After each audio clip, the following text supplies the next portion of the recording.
Honda city, engine external noise, adjuster bearing की आवाज़ थी जी, बैरिंग रिप्लेस किया, आवाज़ क्लियर।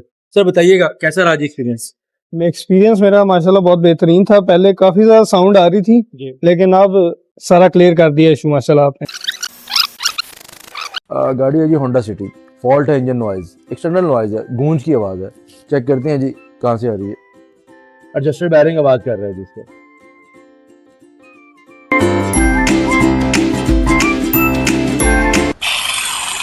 ले जी, एडजस्टर बैरिंग फॉल्टी है जी।